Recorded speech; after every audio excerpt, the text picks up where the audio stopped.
Maleifua mai Samoa, Maleifua lelei au Setalia, tai au manuia New Zealand, awa uli matangofia le malo tele o Amerika manisi tafale lalolangi o mafuta mai ai le mamalo Samoa.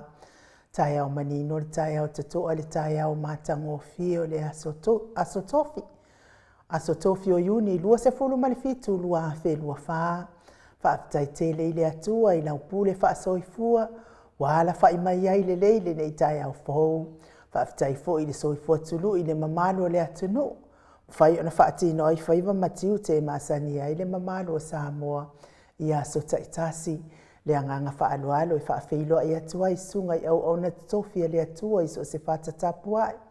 I lau sisunga le whawhiangainga le maot Samoa vi ingo le atua Reverend Esau Asora viena le anama le whaletua ia upulasi. Sunga le toi ina le taitai o le kalesia metotisi Samoa so whaatasi Reverend Sione tau leota.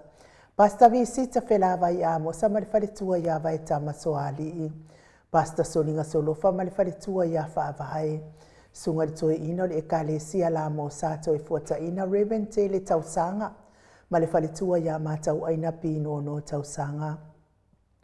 Senior Pastor tau loli ma le whaletua ia Arieta good morning. Pastor Faatili Matulino Siamoa ma le whaletua. Pastor ia Feta Sekali ma le whaletua ia Susana. Reverend Awatama Tawhai ono ma le whaletua ia Katenari. Pastor Sanga le tula ipa ma le whaletua ia Whai Upu. Tina malolo manu malo ia Julia Moli. Sungal epikopo ia Sianava te vita ki o Sianava ma le whaletua. Pasta ainu omoli anga avi isawa inaya ma le whaletua ia Saipieti. Matua malolo manu malo ia moli anga telesoti ma le whaletua ia Potofou. Pasta tu au pepe misa ma le whaletua ia Siliana. Reverend Nolofia Filipo awelua ma le whaletua ia Miriama Ropati awelua. Pasta ia Kopolama ma le whaletua ia Ainga. Pasta tole Fofaraniko. Pa iyo Ainga matama. Leu so ngā pule mtumua i tu au malata wa Ainga le tai ma le wa au fonoti. Sua ma le vai whanua fofoma ai tūlangi sa o le masale au mua ma le lau niu na sailua. Le afifi o whaatu to o whale ula la au namtasi. Ma upu ia te o le motsa. Talo falava. Ma le ifua mai o le au mamalo sa tātou malo whaperepelo sa moa ila nā fionga le tui a ana tui male ali ifano. Ma le toa soala uvi le lua malo masiofo. Me se le fionga le taitai sili. Taitai o le vahenga whae pui puia ia tau tangata Samoa. Lau sisunga tula e pa ue lua fatia lo farupe soli aina i oti ai ono Dr. Sailele Madiele Ngoi. Whaletua e maise o tupu mai e o le vahenga whae pui puia ia tau tangata. Ma lo fo i mole usuino le fono le pōna pō ia maise fo i le aso atoa nafi. Ma lo lava le ono sai whaatai fo i le atua i fina ngalo malangona. Awina mai pea ia te o tau le vahenga whae. E pui puia ia tau tangata. Ia me se fo i le anga i o le malo pe ona ia i nei vai tau. Professor to Famanino al forma e o tamau ai nga Dr. Afualo luanga lau wha amoe tau loa manu boot sa lele ma le whalitua. Me se o tupu mai o le tau tua Samoa. Wha salauta le ai nga sātu mafono ma le maleifua mai le nei tai au i la wafionga le sa o le o tasua tele. Na fionga fo ia fui maono manu seni tu fele ma le whalitua. Ia sua Vivian Pifem tu fele. Lofa tele atu ia te olua mātua. Profesa langolango le soifua malolo ina. Dr. Leusa to le fua tupai sa mau. Take na seri ma le whalitua. Malo lava whaatai tautu atu nuu. Tato sponsor malo si mai Hawaii le fionga ia lilo fotua manu. Ma le whalitua ia Baby Fretten ma le nofualo. Voi Nicola Wofo ma le whaletua ia moli ma le nofualo mai sini au Setalia. Sunga ia Felice Fiu se nio tautolo ma le whaletua ia Maria ma le nofualo. Good morning Maria. Fionga ia le manu ma le whaletua ia Fafangu le alamisa ma le nofualo mai melepone. Le au sina si o tato watunu inaita mama tina matua good morning. Ma lo le ala whai mai le nei tae au i whaangunga le lei mai le tamai le langi. Tuila e pawhai ai ma le whaletua ia maunga mu se umanu matamua whaalia ma le tausi ia sinta. Alofi po le patu uma Viena na nai whaumuina o le ana le tupufia ma le whaletua ia moa nanu.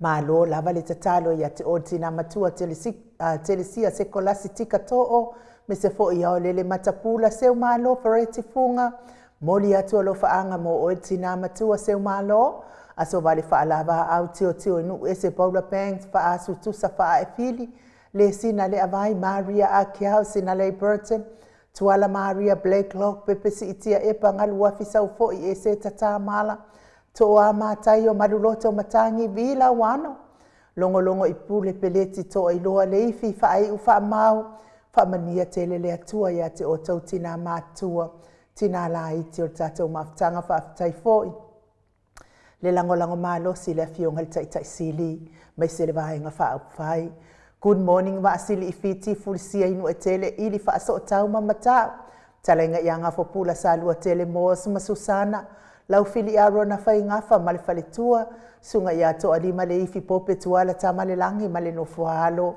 tapua ile fauma pepa papa oli Paulo Yohane ma akenese moe mahalo tani elu tito malua timu falitango ai Ferrani Swan ma fea o taito pupu i fatu elia tau ili good morning le musunga uta Brown Martina lolo mataua ma pauli ului manga fosefulu good morning pali tele moangu tutia puna olo tango malifaletua good morning pali fana ea upore vawa i mafama Mati malanga o ma good morning mati se yuli ali ilango fatia lo fa povi ma se yuli fale ula fatia lo fa sai pele come ma ano fale good morning ano fale tuala tau umale lua ale sio mulipola Celia la e o kene male fale tua ya le Lovey Burtis good morning Celia la e mata utia sanga la apelu se asom Celestina manuia le nei taiao Celestina tu au pepe Josefa ma koleti po amai oi sione haitang talo fasione tawetia tafua su amaroini su apentito po amailo no foto atasi ya lo fatele atu tato po kalame mo oltama RJS TV upati Ross tuile tufunga maitovi Filemoni malefalitua King Solomona V.T. Smith taufa iula me King ile au pepe lome tupa yole vaililingi mau mo ananu Marina tangalua tase samatai ama Miriama good morning Miriama fala na ipupupani pasa fa apoi mafaafu tau finga fui mono ma Diane tupa ifa salafa tapo ikuka le tausi male ahingali manusina Stefano tole afo mise fo ile tina ya tio sa fa atonu ni umata good morning mau salafa manwianga luengo le nei taiao atalina patiole stawa heni au tanga baya ono sa itu fa anatu eti maulalo praises langi ayeng kuitel matangi Jacinta Vitaliano to simati fuala au manao Selina aling na hiyo Petoni salele benikuva maanita siliva le wi mapeta salue fina umoni good morning mulipola mose Maria ulai fono imwana lang aya pele sauma malol soifua manuia sunga ya kolisi leota malefaletua to sulusulu ngatao mati elive mafa aumu good morning Lucy Pautalo se walunga mamali umaitalo falusi tawa fesili amitua na imalisi tawa po a mailo soifua malolo ina na mula ulu e sera li fauma tiu manu malaya perti so moe vao fale ali o tu mua vili anau good morning le babe ma Monica Pale Smith afa Malau Brown vaya ma Janet Langshu good morning fana ya tia sabalinga malifalitua matafai a Vito Yosefo Marayana moto sanga le totu Moto sangele toitu ma Anastasia good morning to puola anau Berenice malefalitua fanua fo maulalo turo maulalo pitone la ulu na libao tele wepi masita tu ifasina broken tauba hido good morning piwiva ma lord so ifua manuia lo fiposia mo ape lua marosita matafeura mota Hilton faumuinapo wesitangi lima matania ulungia vai luanga se upule ni malekaume balo ia paso imale Mori vai male tausi. Balai Felice Yohane male ahingali. Good morning uli tavai. Le fau vau tu uanga seata Malisa Sole Maleipen good morning. Awa tua Julia Leifi. Sunga ia taila faalua male faletua ia litasi. Fau tua lele Yosia ma Jenny Zavida good morning. Taateo fatia lo fase milona maunga mainu woti vainalepa Kate Jelson Kuka good morning vainalepa. Tifa fatia lofa faumuina se fosione malfaletua ia Alabama Mika Molipola malfaletua ia Filomena nganga eolo Tony taleni malfaletua good morning te osane le tunaima Faletua ia to matanga lu wa leota. Papa sama good morning lupe soli ai falupenga ma le faletua ma so lo lane misa ma le faletua ia oli good morning oli fa moina le ala di wa ma le faletua ia lita good morning lita pe talenga le falefitu ni talenga ia le muava tala le po ma le faletua ia le good morning tofi lau ma le faletua le wa nai ma le faletua ia lina fa savalu tu u le auta talili good morning tawa le toa peletise tamasone ya me se foi de tapo inga le kale sia katoliko sa mo ruti hio lau fetalenga le fali fitu lio voli tufunga ma le tausi ana tia liu ngata le to file taulangi ropeti stuart le afo ono fia na uma mana ya ma le fionga ya sula daisy ma le no foalo elisabetta ite tamausu manuia ngaluenga le nei taiao ma lo tapwa ila wa fionga le sao tau manu pepe sopo ta fea maali i tonga tuki ma le faletua ia peka pa ka tonga tuki. Talainga ia sa mau le atinga ngai ono so di tamali i timani sa mau mai pes.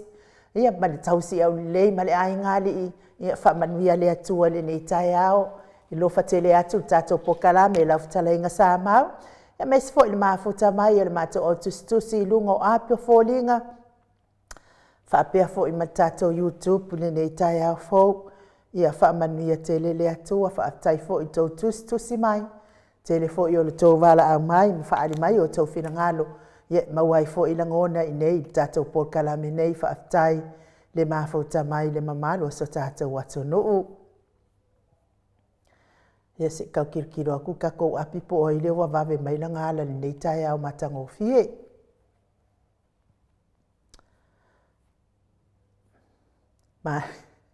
Ma lor so i fo manuia i lawa fionga tui whaasina Birkin tau wau hido whaatai mafuta mai. Mai li pine good morning manuia fo i lo waso. E mai nu woti mafuta mai au kilani New Zealand good morning manuia lo waso. Oi kalo fai. Jo lui ia good morning manuia fo i lo waso whapea fo i whalitua ia Filomena Muripola manuia le nei tai au James Haidt Bernard. Ma lo lava le soifua manuia le nei tai au mafuta mai a Salt Lake City i Utah. Ma lo lava me se fo i talenga ia tupa i whasala whatapua i kuka ia mafuta mai i sangone sawa i ma lo tipa kai hao good morning. Pea fo i whaletua ia whaau mutali eli ve whaatai tele alofa tele atu fo i mole. Fionga ia toa sursulu ia me se le ainga manuia le asa Rina and Lucky ia manuia fo i le ngalua i lungo le altele i le nei tai au ia pui malavea ina mai whaalave lave ono tupu whaafua se good morning timu au wa atito pea fo ia le afionga ia le au pepe Howard Walker good morning le au pepe wha manuia le atua i lau afionga manuia fo i lo waso wha manuia le atua le pisinisi Lucia Johanna Loka ma lo lava le soifua manuia me se fo i le tina matua ia vila wano tupa ita ala whaamanuia lava le atua ia te olua mātua. Senewe e pati puni mata good morning. Susana Misa se iuli taavili maa lo le soifua manuia le uso ia mau salafa good morning mau. Maa lo fo ile soifua manuia ia Demtrusi misi pati a mau. Maa lo lava le soifua manuia. Ile nei tai au fotio sa whaatonu niu mata good morning. Tita e u tone ma lor soifua mau ele nei tai au fo. Pea fo ile fionga ia tuala ma Emilia le ota au kuso le mafuta mai. Lo fatele atu so fa manuia fo ile atua mo oe male ai ngali i manuia lo waso. Teva nai mafuta mai i Queenselani. Ia fa manuia le atua tupe afele Mary Taateo. Ma lor soifua manuia i lau fionga le faltua le nei tai au fo. Pea fo i lina pese tā wisa fa manuia tele le atua mafuta mai Lower Hutt Wellington e New Zealand manuia lo waso a pelu Emile fa manuia fo i le atua le nei tai au manuia lo waso le vi inga leo le atua tapena ina le tato insinia ya mai ko tato te fia whaatasi ai nei tai au matango fie i ole vai aso whaai o le masina lona ono le nei tausanga.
Ua sifuri ma le whami no te ua te ai nei le itu lai fitu I sini au se talia. Le vi inga o le atua ta penaina le ekalesia e whakasa mai funga lei pe ona o tau sila sila. Ma mai moa mai ai. Ia ma lo lava le tapua I le mamalu o so tātou watu nuu. Fo I le aso nafi e walu le aso nafi o whaalongolongo le ta le fonotanga sia tātou atu nuu. Ia I mea o lo talanoa ina I tono le fonotanga. Ia ma o tapua I lava ile. Fionga I le tai sili. Ia ai mai se fo I le vaenga wha whai o loa ngai anei le malo. Ia e sa o ka malo al makongu e maadia le mea. Ai ua le whaiso. Te le loa ia te o tau ta mama tina mātua po maua sea manoa tau te mata ai. Ia mu whaanongolongo ai fo I le usuia o le fono o le tatou pāle mene I Samoa. Ia na ngata la le fono ana nafi. I le mata upu le vaalele. Ta upu le vaalele lea na ngata ai ia le fono I le asoa nafi. Ia ma na ia lava I lau whaalongolongo le lau mai fo I o le fionga I le minista ia le atinu Wayne Fong o le tele o le ngau o le vaalele I nunga o le si ngau. Ia whapea fo I ma tele le o le e tālafu o le vaalele. Ia e ngata lala u whaalongolongo I le asoa nafi wasau lava na ia ma whapea mai o le vaalele ia I whenua ia I le vau pangopango ia lala I le lei vaalele nam tūlanga whapea na. Tūlo I lunga ia le ala le isa, le fionga I whaipule ia le ala le isa ia e le whailo na finangalo whaalo na finangalo e lo tala noa ina vaalele ia whenua I nei I le vau pangopango ma Samoa. Vaalele le an talo sanga mai ai le walangona ai le oi o le atunuu langona oi o le atunuu whenua ai le vau New Zealand ma Ausitalia ia whapena fo I ma Amerika. Ia ai o le tūlanga le iai ia awhai e fio mai Samoa whawhe lava le pāsese pe awhai tongi wawe lo pāsese. Ia ai tali ia le. Au lea le I tauli ai le poken mani tūlanga whapena awhai mai tau noanga le minstalia o ia le atunuu. Ia awhai e maua pāsese pa u ia fiki ma e New Zealand pe awhai e puk ma mao lo pāsese. Ai e se la tūlanga na o le mea leo le halu whafuase. Ona o whaalawela, boi lo fo I tātou Samoa. Pau lava le mea malanga I Samoa le whaalawela. Malanga le Samoa I le kawhao. Ia e puku mamao lava lana ta whaonga. Ai tau mai lo le whaalawela. Ki nganga le se kupe le peng. Ai makua I su e lava le tupe a wal whaalawela lea. Ai lea la fuafua nei le tau o pāsese le wa yeno winga. Maua tupe le whaalawela. Ai le se tupe mo ma tupe mo pāsese. Ai le se tupe mo whaalawela. Mea la lea wala ngona ai le oi o le atunu. Ia ai mana ia lava la le pānga e papastui o le minsta lea. E na o le lau o ai tā lafu. Ia lau le te leo le ngau. Ai le aini wha maunga tusia. E iloa ai sila fia ai e le fono le pale mene. E sa o le te lele ngau to e sa o fo ie. Ia ma whapea loa leo papastui. E tatau fo I ona amai ia tusinga whamatalanga tusia. E iloa ai pia fia se tupe na whaasala ai tātou. I le toi whaafo I o le vaalele lea. Lea na ave, lea na le to na tau le amaya. Ia o au. O whanoa noa lava I lea tu ai ngā minsta. Matau lea fo el minsta lea le na alua le fitu sifunu ma le lima afe. Tupe a Samoa le au tongi la fonga ma tātou tupe. Tongi ele vaalele whapitoa e au mai ai ia le minsta lea tonga fitino na fatu. E tatau la na sila fia le minsta lea e mo o mia foi e Samoa le vaalele. A le lava I pepelo I lungo le si pepelo I karasia I amakuai. Sa ngingi kulou lava lona pepelo. Ia I fina ngalo o le maenga whai e pui ai a tau tangata wak tatonu le watoe. A matanei, nya, foi umatato po kalame mo foi so wa no ai whaalongolongo ai. Samoa ai fititi e spalele. Pa loko I HRBP. E ngā kuila e pa mwhaiunga koe au mai se vaalele le kaiming el vaenga lea. Si vai fai ngā mālo lea, lau ke le koe mwhaiunga au mai se vaalele. Le ngā laua makaleanga. E pia se ngā maoe fo ile pe a kenenge o e kālafu e ke le ko anga le kongi e kālafu. ke koe fiala koe mai so ai ka la fu le mafai pe la fa nga malo le se ivanga na lava o tu le mai la fionga tai tai sili fatu ai loa ua mapu Samoa i le mea tau vaale o le fo ila fatu a o iloa i nei foi le te leo le ngaluenga sa fai e le HRPP ti ngā le tele o le wha maoni o le au whai ngaluenga le vaalele a o la lava e tau mawhai lava le HRPP ia tā ofi pia se vaalele e ka o le vaalele e Samoa mo le wha malo i le fionga le tai tai sili talusia i le alofa o le atua wha fua leo pia lona soifua ia wale tautuaina o le mamalo le atunu umanuia Samoa mai lava le titi se ia o le matua ai mo o tau o e o lo mafatia pe inga se ngase o le tino tau mia ai le falaefu ma le apurpursia o tau whanga i so o se maota ngase ai mai se totonu o maota malawa lo tau si e soifua ngase e mai se soifua matua o nai tama tina o uso o tua ngane whanau pele talo sia ia i le angalei o le atua lango maluina o tauta o tonga ti ngā mai se fo i le soifua matua le mamalo le atunu o maua le fia ia te o tau matua ia e soifua i pea mafuta ai mana iana o mawhanau a inga pele a mai se o nuu mafio anga pese lea wa tapena ina le tato insinia moli atuai o matua lo fa anga liu mai o le tato malu tai au.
So e 25 minute ona tale o le itu lai balu sini au se talia le wa mafuta mai le fionga le tapa au fasina ia tole e foa le nga fa'aloalo e fa'afeiloa i lau fionga le tuia ana ave au malanga tama fa'asausa wa le itu malo le na tuina tu ia o le tonu mai pe fa'ululu ngole ainga malo si vane fo i lau futalai nga la u lo taulau niu malo lava le soifua maua le nei tai au foto le foa.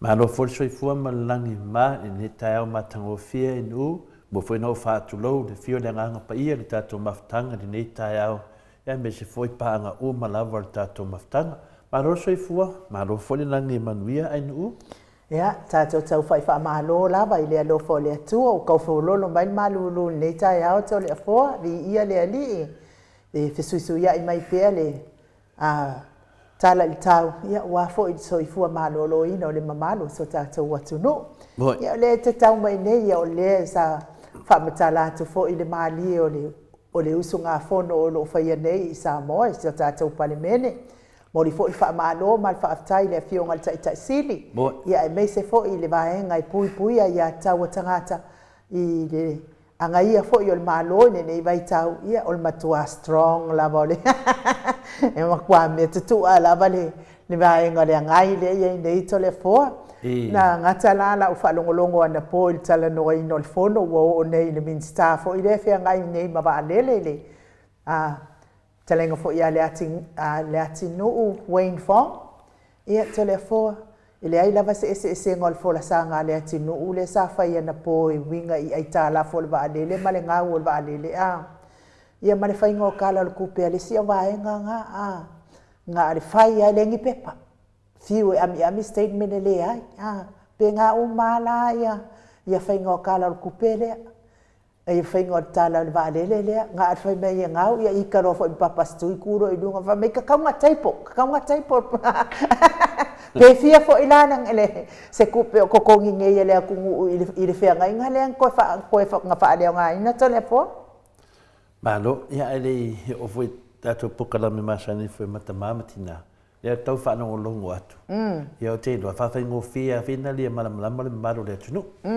o le tulaga le wai nei le tatou va'alele ia o lo'o fa'apena ona fesiligia pea e le afioga le tetaisili ma le vaga fa'afai le HRPP au mai se li poti mai le lua o ma le lua tasi ma le lua tolu a mai se li poti pe fa'ape'i le aitalafu a le va'alele vale tali tonu ia le fiona tetaisili ma mamalu le HRPP ma le vaga fa'aufai malosi le HRPP o le aitalafu tele a le va'alele ni kokogi o le aikalafu lega koe fa'afo'i a le va'alele logoviga la e faikau milionga fo'i le sala lea la e masalomia lea la e finau atu ai le HRPP le mista lea o fina lea o va'alele le suga ia le tinu'u fa'amolemole le lopo feafena fua ia matou fa'amatalaga a mai momoli po te lua tasi ma le lua i le tatou va'alele pe fia se ai tālafu le tatou va'alele e se ai tālafu le Samoa Airways lenai ai a le tālafu a le va'alele lea e faimai ua'uma na togi le tālafu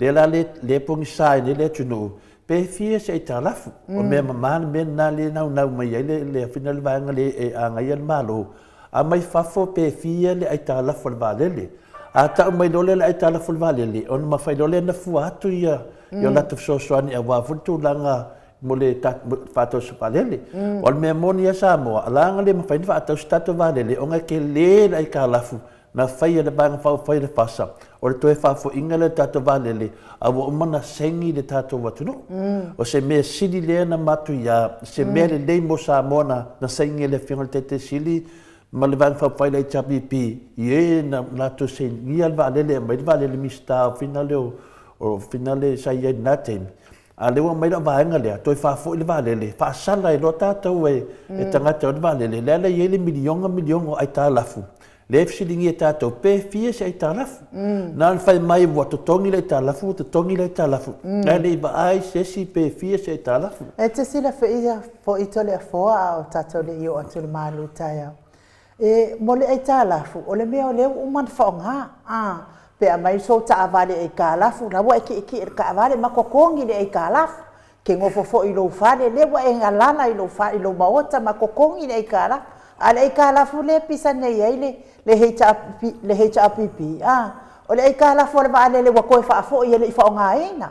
Ale wa polonga ai Samoa i tatongi. Ai le ki ai Samoa le vaale le lea. Ku ai la ai kalafu le vaale le pe awhai ingi ai kalafu tuai. Langa la sa whaongaina mano le atunu o fe malanga i ai. Malanga i New Zealand, malanga i o Kuilangi, Australia. Whapena fo i mana malanga i o i Amerika. La sa whaonga, a whai o iei ai tālafu i ona o le lei man le wha maoni o sa whia ngai ma ngaruenga ia. A o lana whaonga to le foa, sa o ngā i le mamalo le atunu. A le mea la le wa iei nei, ko kongi le ai kālafu. Ai le i whaonga le ki eise si koe amana pa le pālangi to le foa. Ngā laka whia pala vale le Australia. Oke, ia manguia la val manuka. Le ia le malama le tāpu ainu. O lea ua totongi lai tālafu. E leo ti esesi se whaadele. Tu sa pe uman menen whaatu sa mai le hero i lare pule. Ua tātou whaataua le whale. Ai tātou te le nonofo ai. O le menen ne. Lai lele le whaadele lea i lisia tunu, uma lisia tunu. A lai totongi e tātou. E leo ti esesi o tātou po sesi o le tunu. Lea lai fisilingia le minsta, lea ua fia palau vale ia. Lai fisilingia. A mai fafo pe fia wai de man nama tatou e le se talo le mai i lato tano tu lai mai vanga le se talo mai tano tustusia yo o le la le fatan tali umale tunu po le se tamo fainga le lato tamo fainga mai le totau sanga le won le ma se mea longo vinga la fatan tali lo pe umale 5 sanga e le ia ma se talo mai me ia la na le fa vale ai na le fa fonga anga le mamalo le tunu uto le fo o le mena le watu punei le ofisilingia nei le vang fa fai le chapipi pe fia se e tā lafu o lo to tongi e Samoa i le vā lele ngā ko wofa a foi. E au ngoa ma se mafu anga kakau. Au ko wofa a foi le vā lele. Ngā wha a foi o ngā loko le anga. Ia, mina ngā whea koe e au ngoa ma se mafu anga lele. Ia o mafu anga ngā loko le anga. E le ngā loko le anga inu. O le lei loa se mea. O le vai. Wa ngā wha pe kaki e loko le anga. Ia loko le anga me le lei mo le tunu. O le nunga, o le vai.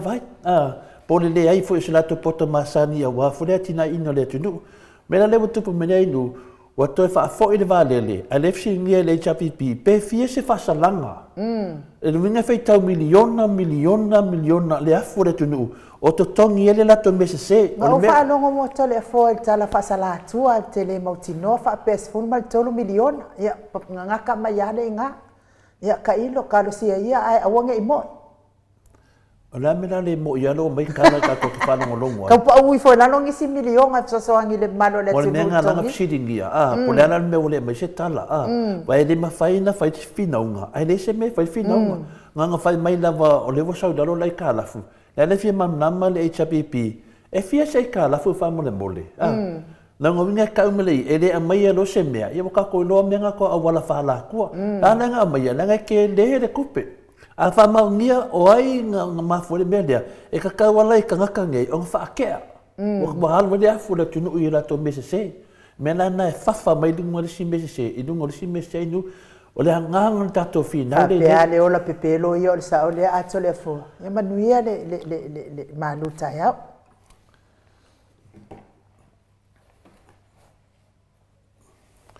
Whaftai lava inu mo le wanoa, tuina mai fo e whaaleo e fo le vaenga tā ua o le tātou maftanga, se upu mo le whionga pa ia le tua, e ala le malu whale nganga. Ia laso nei laso lusu mo le fitun masina e ono, lua fe luasfu mo le wha. Le whapena fo i ona whamawina, ai fo le nei malu whale nganga, i lunga o penga te whailangi, a wafo i tātou mo le whanga solonga o le tātou savalinga i le ala o le whamoe moe. O te toe whaatalofa ma whalofa atu le whiola nganga pa ia le nei tai au i le malei fua mai ma le langi maina. Ia te o tau le alofa ma tu noa ma le manuia mai le atua lo tātou tamā. A toa ma le li o Jesu Kiriso lo tātou o lii ma lo tātou whaola. O le tātou tusi whaitau, wa mua mai le tusi Ioane, lo mtau pai valu, whaitau ina le tolsu ma le tasi ma le tolsu ma le dua whamole ainu. Ona whetana i atu leo Yesu ia i utaia. E ua whaatua ia te ia. A whaitau te tū maupea i lau mata upu. O uso o moni o tau. E iloa fo i o tau. E le mea moni. E tu sa o loto fo'i o tau e le upu moni. Whamanuia le tua ila na upu mo i tātou i nei tai au. O nai lainga ia e whamawhaina a wafuri tātou whasoa i le upo le tua ni nei tai au. E i loa fo'i e o tau le upu moni, e tu sa o loto fo'i o tau e le upu moni. E i loa fo'i e o tau le upu moni, e tu sa o loto fo'i o tau e le upu moni. E luani me te tele o lo amai iai. Se vaenga e fua i ele tātou whaasoa ta maama tinani nei tai au. E tu lai mai se pesidi amai e fafo le tātou whaasoa. Se pesidi dai whaapea no na whainga e pesidi. Ai sea ua le whaamanuia i nai au. Po tātou e le atua. Tātou umanawa. E anga waa ai i le pesidi. Ai sea ua le whaamanuia i nai tātou e le atua. Ia te lea mafua anga. A pio le anganga le tau tuli tuli. E loa e o tau le upu moni, e tu sa o loto foi o tau e le upu moni. O le whaatua tua, e whaasino tonu lava i tala atu o whaafitauri. O le whaatua tua, e whaasino tonu lava i tala atu o whaafitauri. A o whaafitauri foi wa tātou whaamoe moe, e mai ia Yesu Keriso. Manaia tu whaanga le ni tai au. A laina ma whau, lu i ai whaatua tua. Lu i ai rau tangata. Le lei, ma losi e pelo savalinga i te whaatua tua i le tua. O le tele o teimi e tui nā tuai o tātou whaafitauli i le whaamoe moe o lea o mai ni whai unga sao. Tene nā o teimi tātou te mawhau whau ai. Ioe, e tu ina atu o tātou whaafitauli, ma tātou whaamoe moe, o lea mai ei ni whai unga sao, ma ni whai unga mea tonu, ma ni mere lei.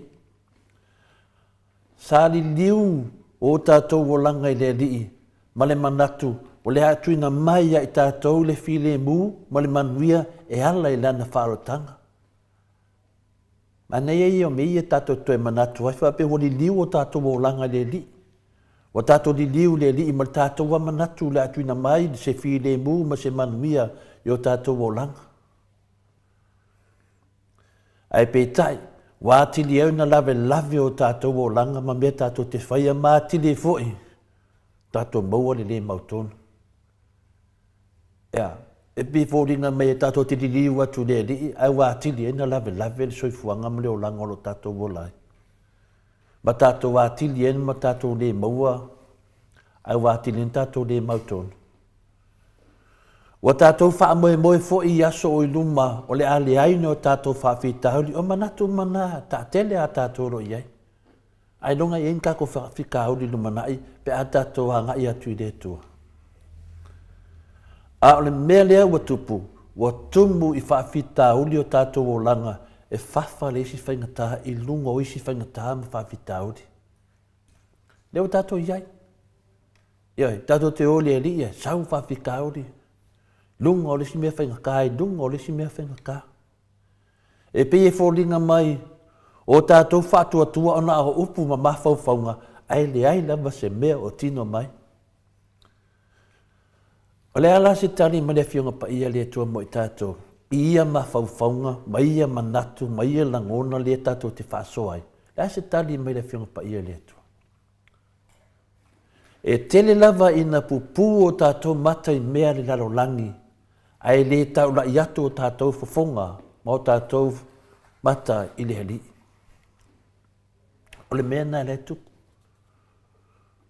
Wa tele lava ina pupu o tātou bawa ai atu i mea le lalo langi. Ia ale whaasanga ia fofonga i le li i o lo whapena amna. Sila mai ai tātou. O le whaatua tua e le se mea e whaaforinga. E le se mea whaaforinga i le hein whaafitauri. E le ai. O le whaatua tua o le matua tele lava o whawhitauri. Lea tātou te iai le meo au mau whawhitauri lo ngafa me tātou. I o lo lui iai le tātou whātuatua. Aua lava ni o tātou whaatanga ina leo langa to i lalo ma leo langa whaia ina. E ave ese mai iai tātou mai lea li. Sisi whaapunga, au te whanunga kuroa wae. Kaulim whaise mea ke leo wadu ese mani le ai. O lea lui mai oe. Wala ni mea whanunga kumukwaki ngā, lea lui mai oe. Aua ni avea ma mea o lea e anu ese mai lea li. O le whaatuatua e whaasino tātou i tala atu whawhitauli. E pito mai luma whawhitauli a o tu atu. Lo iei le whaamoe moe wa tātou maua Jesu Keriso. E le whaingo fie la. O le mea moni lava e le avesea e le atua o tātou whawhitauli uma pe a avea i tātou mono so.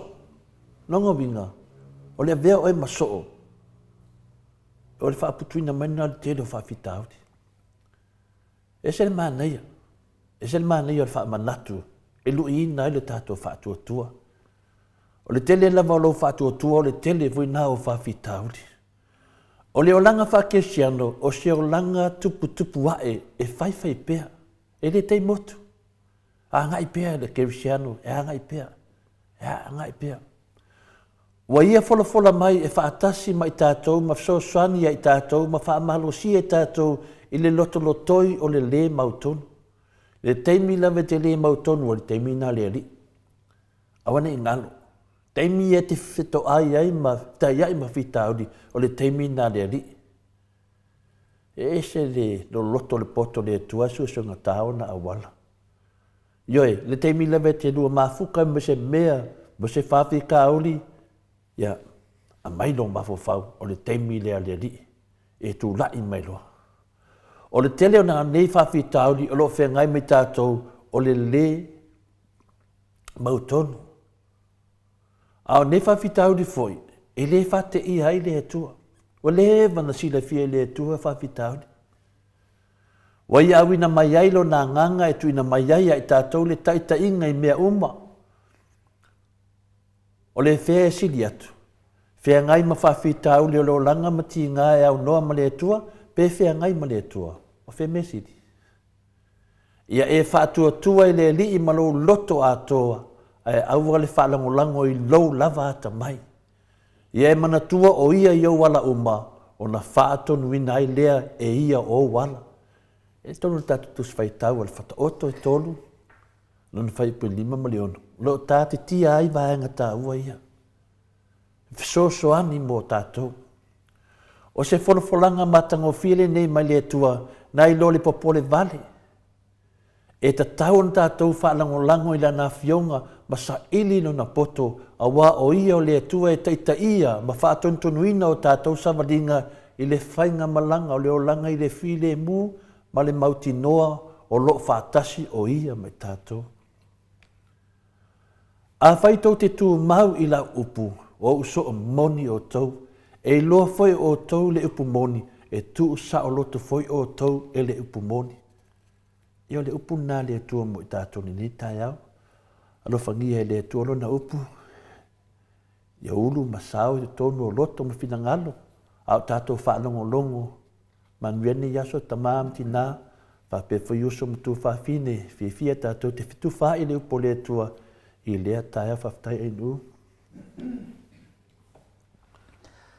Mahalo whaftai la wafionga le tapa a whasina to le foa mo le mahalo tai au nei tai au. Whamanmia te lele atua ia te oe to le foa. Tape na ina o le mahalo tai au. Wal whafonga anga le mahalo le tunu i le aso ma le aso. Le tai au ma le tai au. Ma wapea lo mahalosi. Whaawawina i po kalami lea. Whaftai fo i le upua le ali i tātou whaalongolongo i nei tai au. A whai lai fia whai oe maso o moni lava o le tātou atua. Ia, tū mau le upu moni. Lea tātou te whina wina le upu moni. Tātou te whina wina le mea moni. Tātou whaalongolongo le tele o mea le moni. O lo au mai e le whai ngā mālo o lo tūla i mai nei. E whawhanga ai le whafunga anga le mamanu sa tātou atunu. Ni ia le atua i le whionga i tai sili. mai se fo'i o afionga ia li'i, mata mai tai whai pulos, o le maenga wha whai e pui pui ia tau tangata, o le whina wina, o le mea moni, na ia whai titi ai le pepelo, ma le saunoa i mea i le moni, ka manuia le atua le nei tai ao tusa malana upu, a o le musika lea, salania i le afionga pa ia le atua.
Toitasin minute ona tale o le itu lai malu isini au se talia ni ingo le atua pe ona tau whaafonga mai ai tala i talamoni. Le ai lava se mea e o ngā tusa ma le talamoni. Po le a lava le leva e toi whaamatala atua o le tala lava le tasi e moni ai tau anga i tala i pepelo. E ngalo kai au le pepelo ko e sau fo ko e ngalo fo i le si pepelo. Talua i lewa mafuta mai le Profesa lango so ifua malolo ina talenga ya dokta le ausa to le fo tupa isa mau take na seri lungo le tata wala ata le nganga fa alo fa felo ila wa fionga le profesa lango so ifua malolo ina malo so ifua manuia malo le fo lawi langima malo fo ile tautua ile atunu ia ai me se lava le tautua ile atua la wa fionga le profesa ya tato tau fai whamano lava le so i fua manuia langi mama i lau sunga ai nuu e fai da fionga i atu le fua le mamaru fo i lo tatou atu nuu o whaafonga mai tupu mai e ta mafo i matina ia ai mese sa moa a to fai on tatou atasi ia lava le alofa valeanga le tu i mea uma ano ho le sa i nei tu vaso ya tato tau fai fa malo la vai le alofa ma le anga le leo le atua i la wafionga le li profesa lango so i fua malo lo ina dokta ia o le ai ka ko felo ai nei le tua o matu pese le tala i tala moni ia le ngata tala ya Yesu ia o mea moni o lo e fai nei funga ile ele le lava le talamoni ele ma fai po le ale ku i oi fesili ai sa lava o le tani lava moni ai ka mo fai ro fa se sel tani ia na paura ngar ku i lo sile lo po le tani la tani mo ma fo tani mo ma fo malo se pepelo la tola o fio al profesa lango so i fu malo lo i boy a pepelo lo e o tali voi le si pelo ina wala le o fai a toala ta ato pelo ya le te pena le ministao so i fu maloloina ele sunga ia valas por la fiong fa valas ia na mata mai ia pe folinga mai e pepelo ia ele mista ngal fa di io la fa longo matangat ia o te vai atu nei le mista la tau tala mai ia no fa maoni mere tupu ia wasili atu na fa tai tangata wasili atu no vi ia fa tai tangata le mistao finale so fu amaro loina ia valas ona le o tau tino e valas o mo sa ia a le ma faina fai le nei fai nga malo ia fai nga malo fa tau nu ole sa ona le mista ia wa ki le nga lo fangia ia va la si le fono le tato palimeni ole me le tau tarsa ia e fica mai por que ko i ole tali file mu ai li liu ai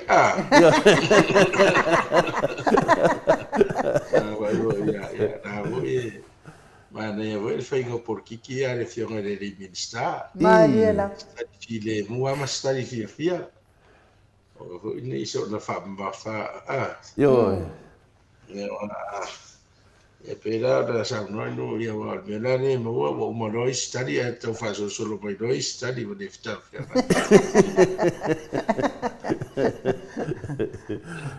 ia ai dengan fia melangang fa tai ia lewa fa taru fa forte mai ta ele mota fai mamato suia wa foi au fa fonga le mamalu e fia fa longo le proclame o lo fionga di fo mai ia tar fai tau fo ia le vi inga le fo ile tua o la ngona fa fia la vai de ta au maleta ta au ia ta au le tua mo me fini ta au matango fia ta to te tantando ai foi ia matatu fitu fa tu sa foi manga ba ia mtale no fo ina le tua lo fionga di fo mai lo fionga to le fo ele nga maurunga ia ole patu pere fesili po wa mai lo fionga ile nei temi ne me anu saputu atu mato fesili mato te lo po o ke lo fionga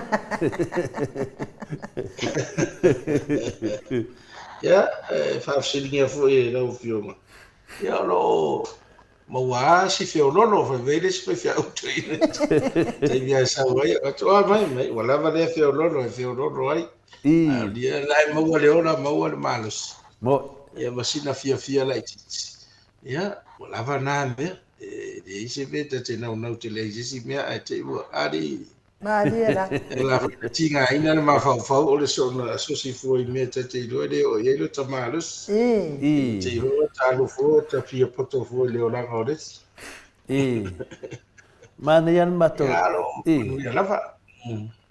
Taylor sila to ai no man mamalo tunu ama nia lo ka mai so sa le ka so mai la lo au vai. Pe falling of Facebook sing swing on neta ya lo fiang ni fo mai. Ya o fa pera ane. Ya ko sana le la ka le ta tu o ia di. I. Ki tau fai at foi sia me pe ya. Pe yo le tu danga le ma fo fa wa neta ya. Ma fo fa lava fa nga solo fo ia. Ia pokala me mai. Fa pe se u tele pe sili leva le fiang ni fo mai. Te loa la valto tele la fa fonga lo nga fa foi ma fa fita o li o la to loa po la to nifo. Ia fa pe pele ia sino ta mai mala la maanga so ani mai ai. Wale mea le ye ne to tele o tangata le no po fe me ma fu mai na ti nga o la to loa. O la to nisi o la to me finale o lungo a ango ye lungo to la to nifo. Na fa mtala fo ia le fianga te sili langa fo ifo fo. Sa mtala fo ia le fianga te sili o lang fo i o le mai o le pulumu finga le vai ya e whaonga o le whaonga le pulumu finga le e pe kau malolo le kikia i pe o langa ngā fo ia ai o le fo le o ke doa le ke doa le fo ngā le fo i fo i ainu i ai long fo i ma me le a finga le tu pace finga wha pikoa la vai e a ngā fo i pe fo ai o lunga ko ngifo. Angai me fa pena langa ko kele foi tanga tolo fa pena ona. Ba wai de fo i ngase e ki ko fa ni kai au pe le ase fa manga melo fionga le di fo mai. Ia wa fo i so swani fo au fa fonga ma fa lava takta. Ia va sai to le fo. E mo i le tanga e ta sile me tele nangalo ya tato. O le paingo o loa. Ingo nifo. Mataulia hoi e soifua ngā tōl tangata e whanau mai wai a matalo na ali nifo. Ia rolo tausanga o ese nifo pepe ai ola mai lolo nifo rālea. Nifo rālea o matua lole. O nifo ala ia e leto e ola mai ni teo nifo fo. O le mea mua la e te le ngalo ia tātou. O te mi ua ni fo le a ngā te le mea domestication e tau whainga fwe le te me te tau mawha ai whaire me te tau ai e wha malu mai e malo e no whata ao lo leo e all part o lo digestive system e a mata tuai dunga lo fufonga i o ni fo e ai fo e le salivary e whae secretinga i le wha hua fo i le e wha ma susu ai ma fai ngo fie nga ruenga nifo e fai ngo fie foi na folo le tangata se tulo ale me mua la a na fa solo mai no wa i te mi e tala vo ai por sfuru valu sfuru ivo to sanga a matana malo i fa nifo e mata ese se nifo e eu tala luma yo o nifo e eu ta fai fa pe me can nine nifo e pe le tele ia matua la ngau e tau e au fai nifo o molas pe nai lam malu vai le o le tele la o mai e pena e me ngo cam disease o malu la e au tafai e fa pe e enka na ia yo nifo na la tele na fai na mo me cam disease o le tele a mafua anga e mafua mai le toa ai o fasi me ai le ave seina e de mama na ave ese pe ia o nisi foi am ta fulu ni e wa ia nei fulu ni fo de ta se vai nei o te o me fa para ai soifo le tatou atunuu vaai le tāua vaiga o nifu ia le ua e leai iā sesi e lē alai fo le taeao e taulafulu o le fautuaga le te iloa e a'u e toe fulu fo'i au nifu pea o le polae moe o tasi lea taimi umi lea na ato'a ai ia na to'ato'a loa lea mamau mauai ia fasimea'ia i ou vainifu ia ona faigatā i loa lea o le mea na ato'a lo te lelo le mega o le gingivitis o fulafula ou kams o feo mia'i fasimea'ia e to'a ai ma ou nifo le o nifo tigane e te vai ole te toate tuitui la tu nifo e tau eu ese fasimea'ai tau te o vanena e te au ese lota te lo a wan ese de pe wo i fo ya de e te le la o isi la tanga ana ma fo gingivitis o na ia ma fo se infection pe la vea tuitui nga le nifo po se mea pe la vea sa faista maftanga ai tu wai se vi se me fa pena ia na matare na fura o pena ale saua la na vai o me foi lea tango sa fo mai nifo e fai mana to tangi tāua va vena besel tele la e uma lona na tali so pe uma lona pupuro mutu pula na te tili na mai ese uma mea na pipi iso ko eu tai nifo ma tele o mena e te furo tu ale mulmuli awa ese le tele ese tele ya so e volna e ngalo ya tato e fa inga wele taimi le tali so o mo ingu le vai ia pupu ia ma folo ala wal mat ava tau ne o manina tali sua tapu po ni fo e va ia se le meo le fura ia mo meo me ai luti ho ia e de o mo folo le tino e mau ai ia vese io le si men na ale mea le tele na le hanga i ni fo o me sumali ele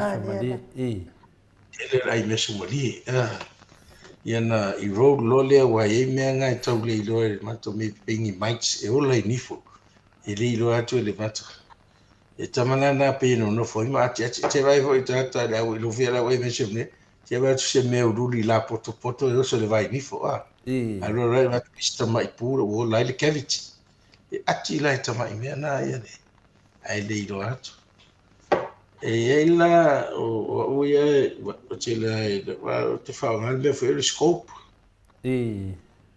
le mouthwash for ia le wa it's a weak acid whaonga pu wei ni fo a misia to miti o to e o so le sa e ni lo le te ni le lo to nga lo o le o me sumali o sukalati o me o o te le access o le ia te inga le intermiti le ai lo le te ni le pe o ia so ta siana mawana i mena ia mela na le tele ni to le lunga mo me na le no so foi cavity si i tu o ngao ma me mai to ai le me sumali le na tia tia o le sia me va venga le anga ni o le tapa o le rola ke vai tanga to rola e o te ni o no se fulu mon tu o no wa ta pa u le sinifo and after first things e lo e tangata o le anga o mai tono root canal so ni forma taita e ye ni le me foi la le wa e mai le vapor e vapor o fa mo e o so e wo sa ku nai ni fo lo sikareti ai so me foi la le ho fa tu e tu no la tu fa sa ina ono le flavoring na ono le whainga wale system pe se vaporize wa edere ia le vapor ana pe whainga o whianga pe pi i nifo pe a crystallize pe a precipitate ia o mo e hoi dere mo wo wiki na le nemo leo nifo dema o ina te ua ngau pe a pe pu pe leanga o le ti ngā ia le te leo nifo o le ti ngā ma fue menga o cavities o pu ia le o ngā tonu nifo na la mai le lo atu aua o expose mai ele me le nerve ele na o ni e o le vai a se me ai e o me tua itinga lo ni ama ta o vai nga yo le tino E o sa o la kone supply ana i runga i lo mafau. Malela. Nifo, o le mata, o le isu, o talinga, e sa e connecta o e de per connection mai o lo tuli lo ne supply. E umi o ta me fo ta o lo mafau. O me fo lana so se mea me ni tinga. E matua le nivo le uru tinga le uru. Malela. Lista te so nifo matua tinga le anga ya le uru. O no le fe so tai va la lata. Ia nerve se le nifo ya lo anga tono lo mafau. Pena fo i lo wis, pena i lo mata, pena i o talinga. Na fulom tinga matua i longo e tono lo. I lo fai aise tu lo. Ia mena ana. E leanga ni fo i lo fo mai ni fo mai mo taimi wa o fena la mo se me ia fa meno si li fai ese umo isi ni fo yo wa le au fa solo ai si fai so tai ni fo pe fai ni fo se ni fa e me o le preach ya le fa pi ia na anchor ne ia te ri rosa wa yo ya me ni fo fa pi ia nei fai tai ni fo ho ia so ia ia Kaki kau pala ai isi kai mea makula pa whawhanga ka me posa o ni kai ni. Ni vai ai ni foi kokong. Ya isi te tata o no foto ki tu ila ngai tu malama wa e fa. Ai soka ai fa va. No pe so. O ka kau pala ai fa pe ai se i ku mele. Ele sito ina. Vangale fa matala ya o loa. Ele sito ina na. Vai foi lá todo a le ni o lo ngo fia pe o mo tonu lo mutu le se me. O le la o tu ele pesini. Listo ina na wa maliu na listo ina. Ya ngale e mo fale aka o son mai iku. O son mai iku tangata lainga. Ya avirole o kaulasia. Va ku kaulasia va mer kaulasia wa ro metupu. O lai de fieto ina wa maliu ali ku on kai ngi foi ko no vinga. Aya. E koe e ni mai nunga le se ka kalan me koe ko kai ngi foi ko ina. E no fiet ko. Pio tu langana le da tu fesini do fengale. Le fengale le di forma. El fesini mai fa tangi da tolo fesini to please. Ile di forma i. O le ase fo o le fulu atu ati ngā ma le wha i. Ya.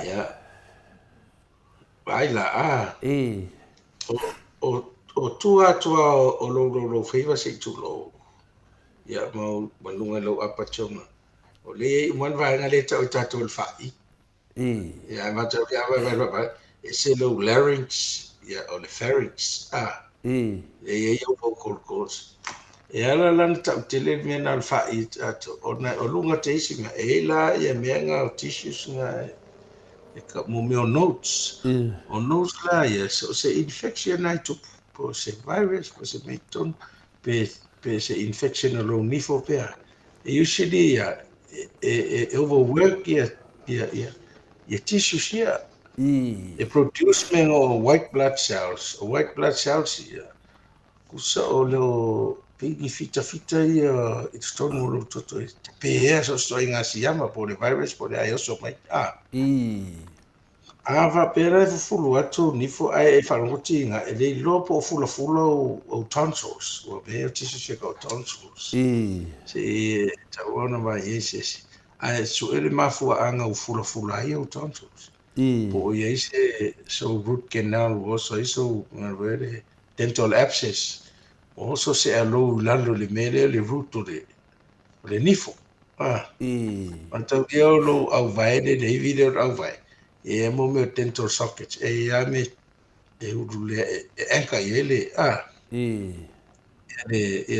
le nifo o na infectivo ngalo wale ki ngare pe kango me ai de wa ki nga de wa tinga e o ini vo madu me socket nga ongo o le maudele au te ole lopo e se infection i tono lo na fai fu na fa to ala ngona te me fulu e po le u ai te me fulu ai po te me follow atu ai so ave pe va es forma e ma ku nyanga antibiotic tala fe ngai o antibiotic o mai tui dai mea ia e loa le fo mai tu ina infection fe tau ele antibiotic ma le antibiotic te lo se me fa pena a fa pede ia te ia tinga e te tu vai fo se me pe se me tu atol na mea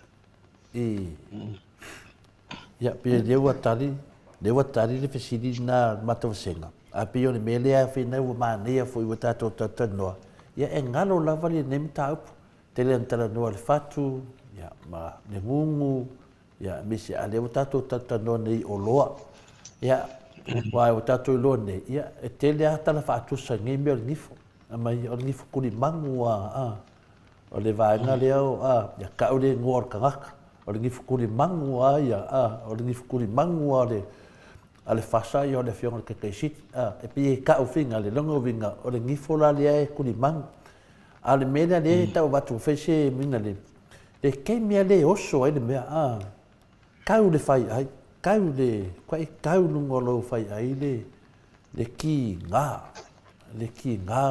o le mea pena mena le tau fa so atu ai pai lo ki ngā lo fionga le lifo mai na le me ka kaunga fai alu sa o ai lo o le fale mai se i pe tunanga fa pena o nga makua ki ngā le me fa inga ai le fa inga ai kau lo mafo fa kau lo fai ai le se me fainga fai ia na se sa nganga lo fionga le tulanga ia after o tele o i lo ai le system ni psi ma ina ya auto to nga se yo nifo awa fo i o tele nga se nifo ele treating as emergency pe la le provide la le service nga pola te meti nga i le leva pole va vea te alo fa ba ile on se fo tu la nga se ta nifo awa ile se nifo na no so ti nga no ya mata ma dia o te mila na te tau ala na vai o le e o le ti nga na matua ti nga e on sa e te vai fo mai nifo on sa ia ale mena fe ava pe o so le le po ia winga ka wanga ngusi nga Panadol osteo le wa e mai nei tau malo silisia e fe so sonitina e fa tali le tai au le tala ile clinico nifo e le pelo tato ne o ale nifo fa na ale vai le outpatient le general outpatient ma o tinga au te lo na Australia o le si fa la o ta u ale o nga te me tinga nifo na o mana va na va va o le fa la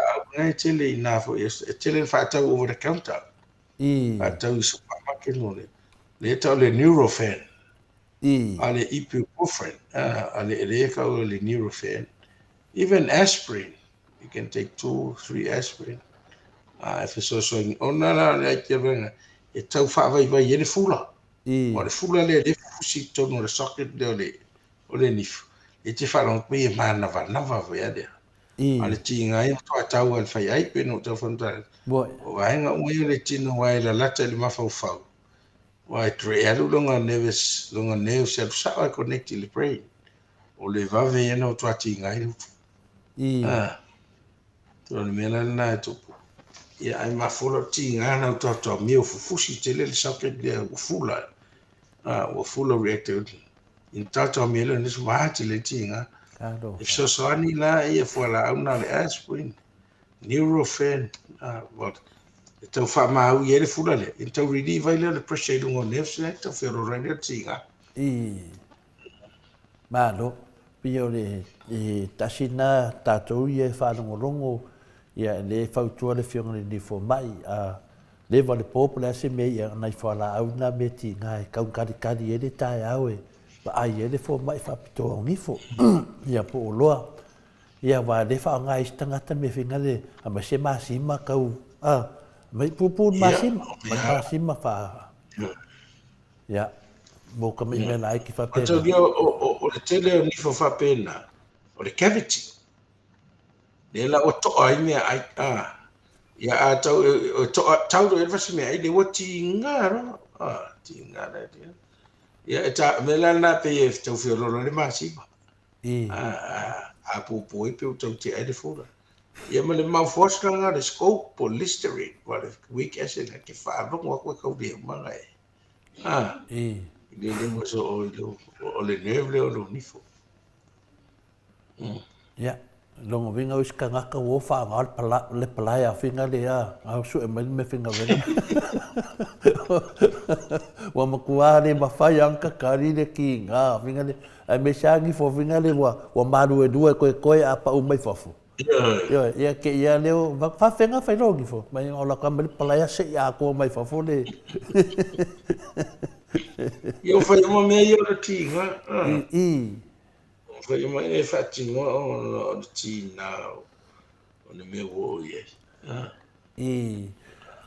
O ngifo na nga o ke yara pa aku ko ma me o ngifo olo o ngifo olo ke vai nei ko akele ali ku pau o ka mai ka i male ko ya o ala ko ngifo olo vinga te au ka fa ya ile fa o la le ngifo olo e mountain na ile ngifo le ava pe ta elo ngifo le na to le fasi olo pe fa ele feeling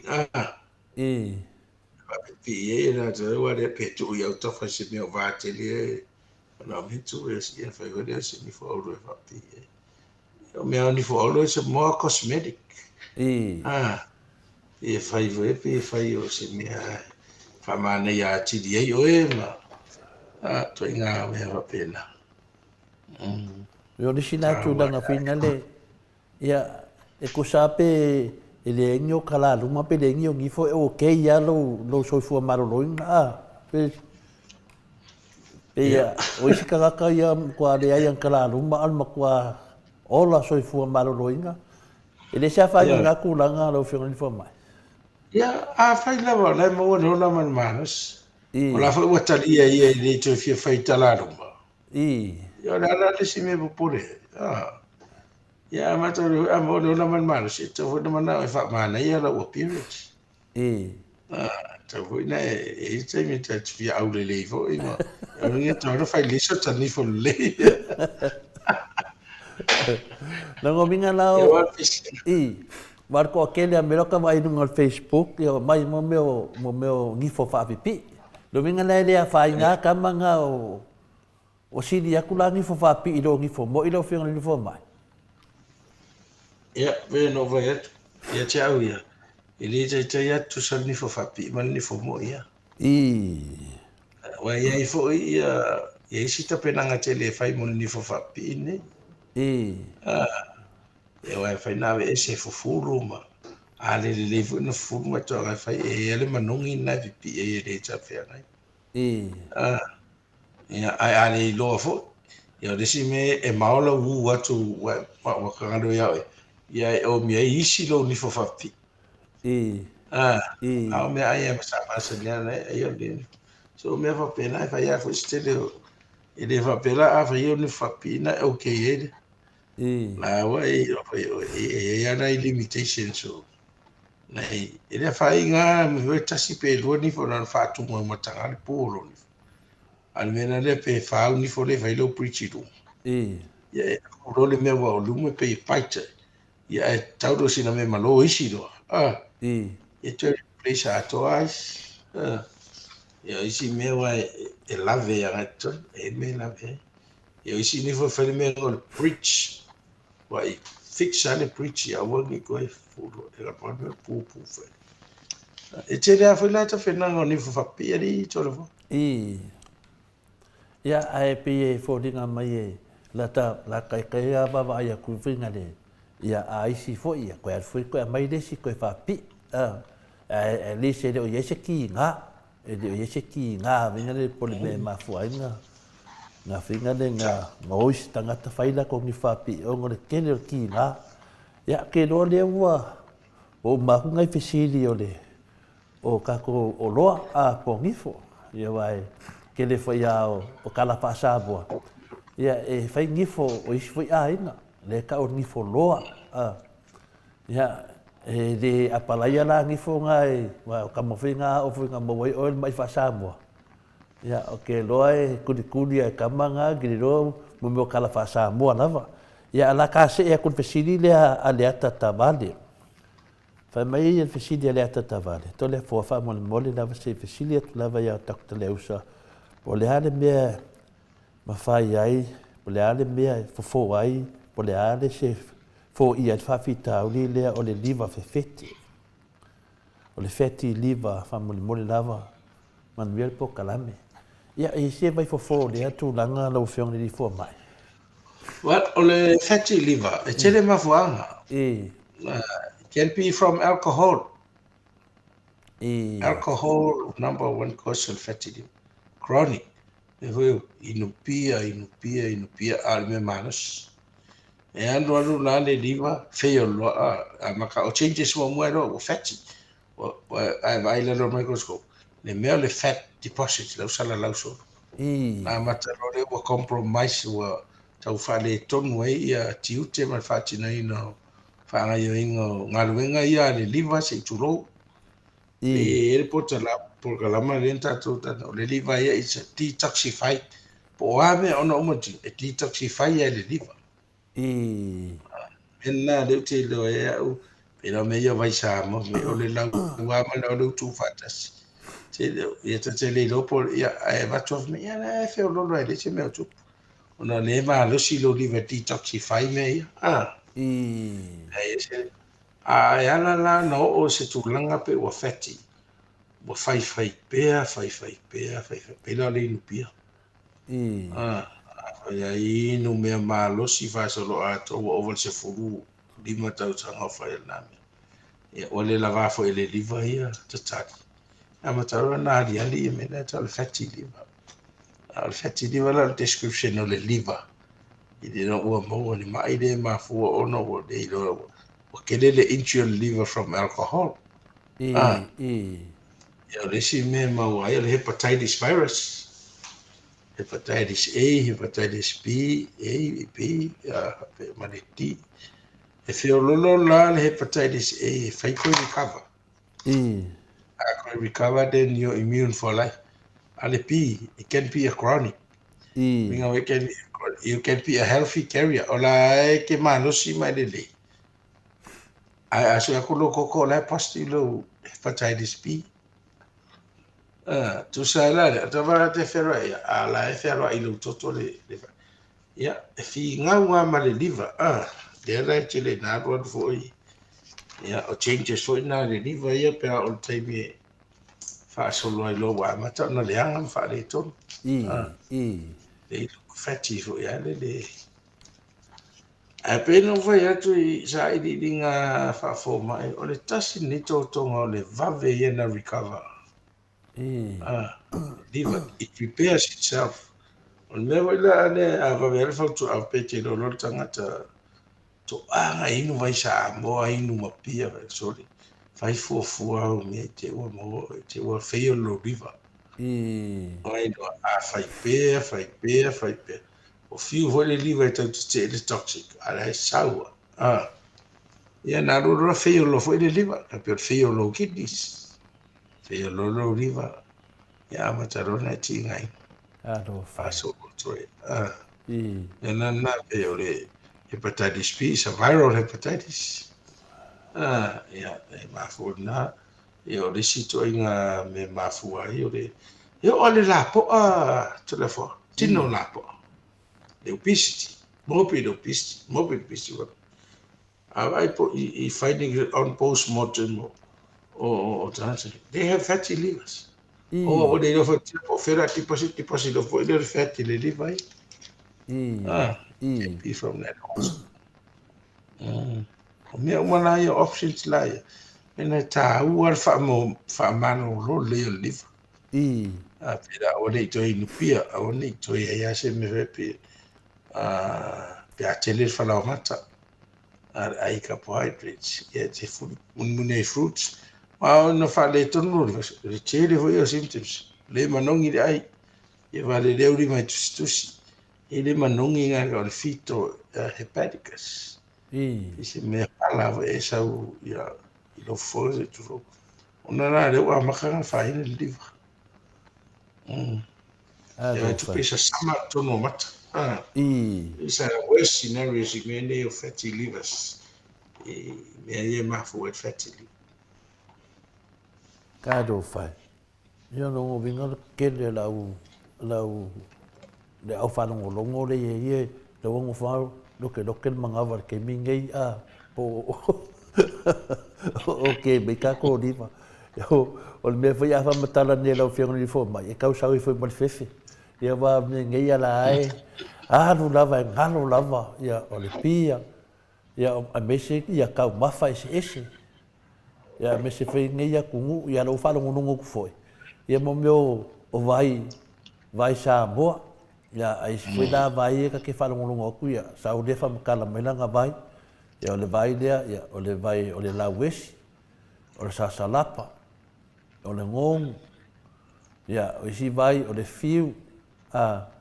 Ia o au foi ia sa ia la vai o ke ngoi. Ia o ke ngoi mo aka. Ia o pa ia. Nah, okay, ofisinga uminga ingo le bat. Ai falo ngolo ko lo wa sa ngo mai lo e fai ke me yo vai. Ia nga kai lo la ia dia. Ia ka finga ku le loto. Ia ingo disi kemi e fa malo lo disi kemi. Ole ia cha o tele o vai ia cha le tele fo la uni fai mai ai I la la. Ana pau ale se senga fo ia dia o le tos. Tu te le lo tu a fa ani mai nei vai na tu ma memi. Ta te le po fa fe nga fu la ko tos. Ole nga na tu po le fa la ve si li va ne ya wa sa mo no ngale tos le fa vai de ta o mai. Ele me ane e fia la o la vai la wesi a ga mai e fa me se di ma la wesi sa ka fa me se e lua. Ya so de se saka ko man fatu wesi. Ya waru va ya ese no twa ele lo apo fere to sa le try ele to te lo le tele ta to tele nga overdose ele o do ya la mai le o le livala lo to tonga de lo tine ti to si fai nga te lo meni o le mera na ya le na va ve na fa le to no ya te de o ya fa o lo ma le inu ava malos. Ia te foi tau tu mai le pia wa al bauru pa se ne le alcohol le tono le pia. Ia pe va. Ai le tele ere o 6.5. Ia al me malo si por spuru lua le spuru fa pa se ne alcohol. Ia me malo si le tele ne na o vai le un alcoholic. O fasa solo per orche mi. O lua aso la inu. Yo Na e vai do ye. Ia la pe ai lo liva le ne le va pe o lo liva le tau fai fa neutralize o ni me atu to no lo ti. So the alcohol that's a direct injury on the it directly injures your liver. Your liver cells make all hepatocytes. Nana ya non compromise function lite tangata ye. Te o ra tau tino e sale lango na tau tino pe amata na nga liver. Pista no sa fa alam fa no te ya so ato. Ya o si meo sa sama me tono mata o jaundice. E si pe o fula vai ta si tulo. Ya no fa le tono na liver wa mata na lo fa le to. Ai fa fela le avasa boa lo fiong le di forma. Ele a fa inga la kamanga ele. Wa le si tangata e sa fa in mal pakeke ava de ya me sa ya le me ka ke vai de ko inga sa ko ke le lavo o fai fe awe ya pi o le ingu de ava pa langi vinga le apia. Api sa fa in mal pakeke ava vinga le mga maling fama. Ja, oké, jullie hebben samen. Ja, si hebben samen maar dit is alcohol. Ese foi un ingredient nga yele euphoric effect nga tangata. Elu dava samen etile o na pe o na de avale. Le me malo si de pia. Ese foi nga tele tangata ma wato fi demu. Tala no avo ya de relax alta no. Ele aí se a question e mo mai de le avasa mo o ngor vai no se plant la na fa de tu no te la avasa mo pe ade pe ade o mama le vai de pa do ile ya ko too much for wing o de ga vai do ya o pe pa funa vo ele tino le pa o tino pe o ti ai tweet pe o mafuna le tino o te no fia ai me se pe ade nga yu ya me na te vai to te le chama vari te lo rita ya o ia o fai tu lai nu le tu ava e o mai e tape nei ai di ia mo fo ia la inu so ale volume net taking ai le te tai o se volume va pe dia ngai lu ya ya la i kuso de vai da le vai ya dia rush ia tu vai fo vai ki dia se lu system la ele ia ava sa la nga fa no ko ai ka fa pe da sa mo ai a fa ngi venga fa fo le la ia e hingo ale ava fa no ko ma lu a cortingo ya sa o talon e te tau le longa i le vela o le se mea e tau le longa i le vela e fa e malu wala la fa longa e le ti le vela o e le pe te vela se sida ma lo waf te to fi le bu ma le fa inga no ya tala to te le ana e fia e afo e nu la sa mo nga ru e fa afo sa wala afo fa me o tala e mo on mele te fa te pe ma funa tino ma ta fa nga le fa so ra kwa de chef anelon mena nga le fa me it's a protein deficiency ele me ai le ki le tai ta tanga tai le le tu pu mena le ba funa le tino ma ya la eta tu nu te do o tu nu e pe sa mo to nga ma fu me ale aba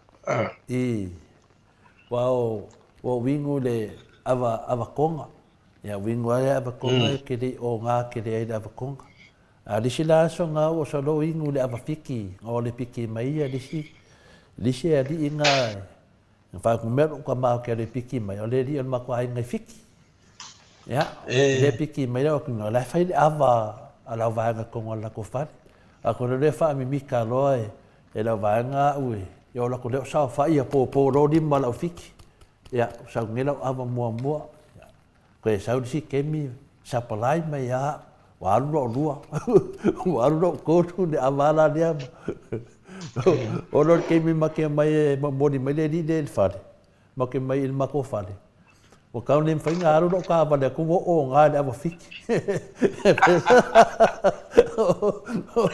o vai ku ese de ro ka va le va peso e o nga fu ka nga ka ngi me le ava yo ele se o nga ve vesi so ya le a isi o na ve vesi so a ke no fai ka pe ya ka fia mo e ke le fia mo e ke le foi pe ke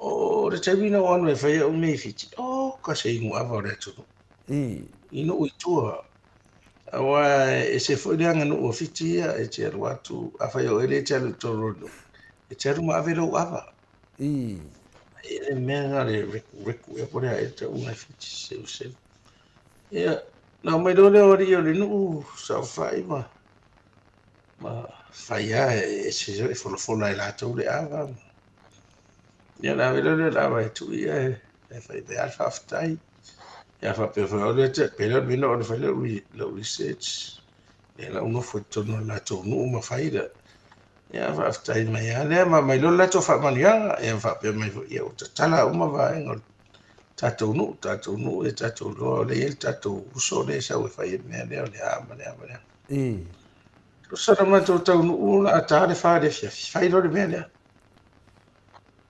fai nani mele o fo fai ava te de ala ava fiti te fa ta ubo me uso ho e a fi ping si uve ave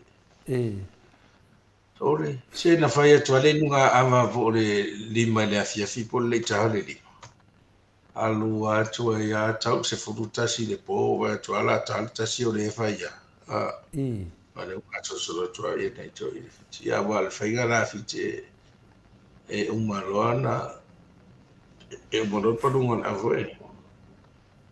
Ia ingo mua roa ka ikare de ngā roa. Ia inu. A umala na inu. Na vai de stang chala to no fe stang to vai de alo ia tele. Ko de auto chala na ito da. Ia fa ingo nga.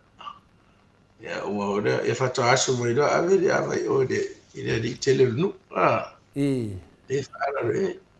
Ia mo na to do listanga tele to alo ia to do listanga to a fa fe na. E fa be ho da to ia de.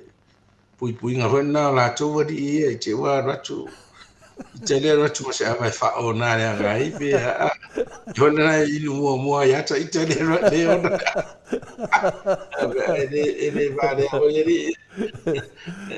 E mo ingu de. Era tara le fa sole. To ole se tele se du ava do vai. Uma le inu nga ava le wa te al tasi o sa o pa ro. O tele fa ta o le sto. O isi o di o to ina fa. Mana to pe pa ava maru. Ya le mo se tiro ta ya ma to ta no ale de wa ma to na paru ya ma to inu ya. Aso solo mais, aso solo mais. Ya lo to man nata ya o to ta wa le dua de u. Ya o le festa fa le si nga ava fa le me o abaso. No na le van matu. O vai no solo mo. Wa ela ko me o kava. Pa. E per fa kala po ve ya to le la stava i moringa o posi. Mo meu ava. Pa ava fo ya e inu ava ya tanta ero fi inu ava ero. O solo mono la se di sia fo vai solo no me teo de kava pa ava so. E va ava mata e we fa nga. Pi lo ho ya le de. Le to ai nu te mai pula itia. Kira al fare tornura le aman. E te o tele tanga te inu na to tu no ben fintu. Sì, ciao. E ma te na ia la tamana. Wa io te wa le vai on tu. Asia. Io foi da ko inga del vado ia si ia ko Ya, como fo fare me lo la kai po ko fe fa su su fo ya de pe ya de la ngol ama. Ya ora ma la kai po kan sa ai.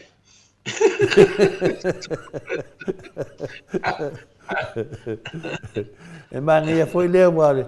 Le si de meu a pio ka ka ke le so fuanga isa mo ia o ke le lavore. Ai a fa masang ia ka ko ku e kai peo fiki ma ko ngai. Ia e longa ko kupu mun ke le ngi fara vela ve vai. Já fa ro ku fiki o kupu mun nga me. O ngo le o la ko ke le la ko li e o e ka wa fa. Ia se ka kala ia sa mo mai. Ia ne esa pe tala no se nanga ne tu ia. Fo tu ai fo ina pe e ma fa na ai e fe la ta ia o nga tu pulanga ma le o ma tu e fit o te vai fo io fo e fa fo nga ama fa finge ia o shot e fiki ko fo vara ko mai nu la ko pero ne ki ola a u mi ka fiki ai mi ki la ko vai ai u mi ko sao au ka ko e la popo masoa ai le u mi ke ka ko ya fiki e se le u mi o tangata ya pio Toi ola tele lava. Ola ke lava fiki. Ke ia le ola lava, ola fa so la toi. Bera fo i tonga, o i tonga, Vanuatu, Solomonga. Ya, o pe ya o konga ama fiki do ke vai nge Australia le ai na konga ia e se fia ke do o funga do kamai e fa kasi karki kala ai usu la ko pese. Ya o le ava konga o vingo nga le vai o la ka kingo. A la va fiki mo ko o nga no nge pi ma lo sia ku ava fiki. Ya ka ko ava samo e sia fa sia ava se do nga fa sia ava vinga le o ka guse malanga. O la ku ngai fale ulai e fa ile li pinga le e ka le sia ka ko liko fale ula. A e le pa kele nga wale. Ya, le mea nga fai, nga le umma o le, nga pu ele pese, ya o alu kol mele pa kele, hingu ma ava.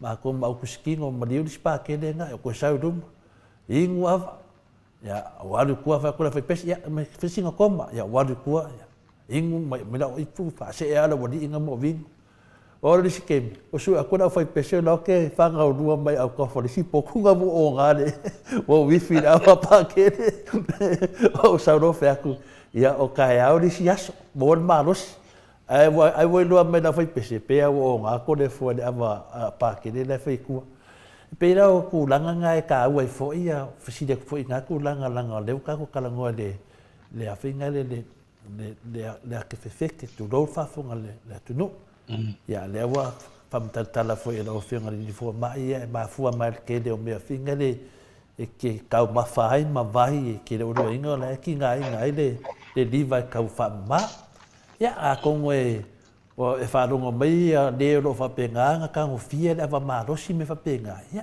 le o whau kua mai le li fua mai whai fua ya o e mo le ko kusa fo yaso mo fo yaso le marosi ya whapenga fo liva wo le ko marosi fo lo liva peo ke mi fo kala vo ka ko se e ko manguanga mo ngai mingu ki o ma fo fa wa fa ngi me o kalinga ke do kanga ka finga le a mesana mele le oso se mangu ko ngoro kalinga ada se wala mai no vai dungo le Facebook le siki nga ko amai le staff nesile mon mesa oso kalinga kam kiki se sa ngo le kulanga ngase ngi me kalinga lo finga le fo mai pe a ia kusai la tento le fo o mena o manu inseki fo e la iti yeah, wata uba via foreign bodies to the ear.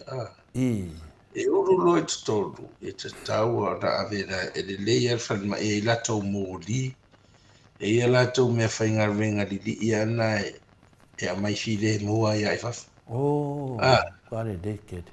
E a mai fide mua ia. Sometimes e nofo whanga i le vai e wha malemo i le manu, ia a manzau ria, a whana fo le vai. A struggle tafiti le manu le manemu. Ia ia no a whaina i po a nisi vaenga le manu. O nei mua teng palau o le talinga le polo kame. O le talinga e tolu a vaenga tau. O le external. Le alwatu le i le ia kena o le ratu. I fafo le to atualo lima le telena. To a ia le wax. A to le polo kame i le whaalawa ia le ia drum. Le kau kako ken palau. Ia le vara ken palau ma desi poso e tau le middle ia. Ia umarole le middle ia. Ia le mea kore ina ia. Ana ita ma iwi na taua. Ia ngai vibration ma. Le translate le sound. Le a tau tala mintanga te ilo lea te la ngona le. Ia ila le taimi ma mawharolo iso. Poloka lo le matau pio talinga fo e le me sa tau I lunga I fo leso. E open mai. Mena tau e poloka lo iso pe e fongi fo yale. So pe e matala mai a ken palau lo talinga. Kena moa le pressure. E ila le taimi o so se fulu po se virus. Na poloka lo le tube lea. A poloka le tube lea. Pio aplo le pressure tono lo ina ia. Lo middle ia. Communicate mai ka manga I. A pia da brother I au whanonga kaka. O poloka hoi rang whanonga I. Ane ana pia apa yala I le pressure le. O tele ala tamaiti. Pia apa le pressure pa mai do le tempalau. Perforate lo le tempalau. Tafe mai do le ha. A tele ala tamaiti a mai wo o le stage na. A matata tafe le isu ele rati ufu poloka pa mataringa. O le mea tāua terminal antibiotic. Ia o tō le whai mai e le so na furu o le so na whangai tonu mea wale upal te palau. A whanga tu e se vai tu tonu a tili aina infection. A tili aina encourage infection. Roi nai le middle ta e le so o le sami a le pātari. Wai alo le vai tonu le middle ia. Le tau maua mai. O tāua na le ia drum e protecting le middle ia. Ma le paenga le mina ia. Pese kapolingi fere le malu ai a parora o masai se tu lo fa fon le tafe mai dole le se alo wa le wa infection ai mafua mai tono ila en midori ia se lo le o tamaiti lai te le to hiol la ko ia trap ya le le o si me mafua fa su ta e so sa ia o so lo singa furu fongi le su ia mo dunga pressure ke o pest ia lo ia trap le la me ngai relate ta fe pe twa ngoti nga to e fa I se kere renga treat fa ta si uman antibiotic ai ta si fa I ma le ia infection o tangata matua ya lana ma fure tele o rato ia pro o le nofo vidi mangeso e mangeso ya mata dia la o le auta ia e o pito lunga po naivi pito ilaro po naivi le aya nga yoilo au vai te fa ngatu alo le floor le external corner o le ta che tonu ai le joint le nga yoilo cho ale pito dunga o le ivi tanga tu le nga dunga pito dunga o lo taringa tau po naivi le o lo ipi o lo online na vidi le me mo ato ni sasa o yele la o lo singa plista wa le ma ngai fa no ye lu nyeso ma vidi e plista lo le mene ke ia vo la se pe fo fa no la le tinga pe mana na va o ngai tight mene fa ir fo si I de vidi a la lo fo I du ngai fo le job o le joint le Nena e harang ta tau le whainga ai ki ngau kari. A kare lau vai pe kau. A tanga hoi ulau ta linga le pe I lapata ia hoi ti ngā. O nena nā me pe se fua reo. Ia. No ta rora in so fua lau pe ti. E ste mi atu e paha ia. E paha rot whiroro. Ia al pala na e mua whanua poloka rau karinga. E pisi hoi reo hiskana ka men me vidi ai. Ia. Ia te au. Ai adu e process e tuai ai o mai ki dia mai antino wala me o mai to ai re ngare nga yo alo tio ala te mo ai sa fa ya la mo o le me fa se me ya si te le no fa tarante o fa fola I luma mer tempalau I le vade o taringa ne o fa pe tempalau le tongu ai ne adu mi ya o I le sa lau taringa ale external e tele na to ai mele le wax wax le to tai turi so lo voi fa fo pe en a malo si ve pe se ngao o le wax la le ya va no de tino e secreting be no de lymph pe se vai e fa su e tanga tu pa de wax fo su e fa su le lymph le tātou la, le au vaenga e fie viri karinga. A kawa ku le waxing me palpalar karinga. A le waxing nga, o le ale pefu, kama me pe ko o waxing ngai, le pui al tempalau taringa. Ta le pefu, o ta yo atu. Ya po ni tama iloi po atu pe e afifi uma le waxing le. Waxing la de ngai ya, e ke va ko pa u mai fa fo I ngol ko ringa pe ke le ro ke me pa u ese ka ele tangata la ia le me le video tani o tu le ia tu le wax sa ro pi I le tu li manu le ia le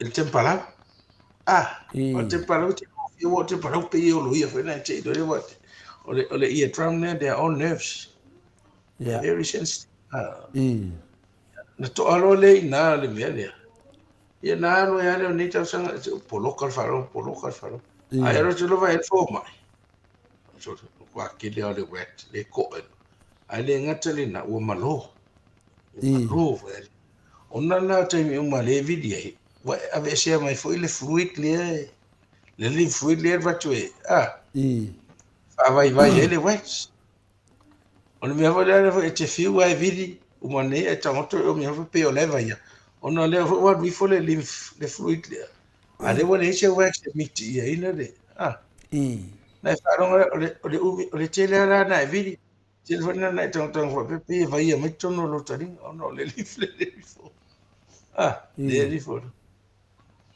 ai ola na le se li fo na try ya le me de too late to ya e nan te me to no der fo mai fanga e le vai fi se vai ya me mo le vai ngal hydroxide peroxide e tu ye te fa tu mana pe puna vele ala fa vai ele wax ya e nan te me na e le me si e na to le pe o fa so ta do mo fa vai le wax le e te whaalonga ma leo lo whaalonga tanga to maro we tu me pespesi ni te ai whanga loa ia le vai mawhanawhana e le watu ala le whanga ngol vai ia watu tau le wole lunga le pita lunga we tau a ngai la sau doma ma fufuru mai whafo ia e ta vidi mai tonu whanga ngol vai e ke vai ako pa ume le malo yo mena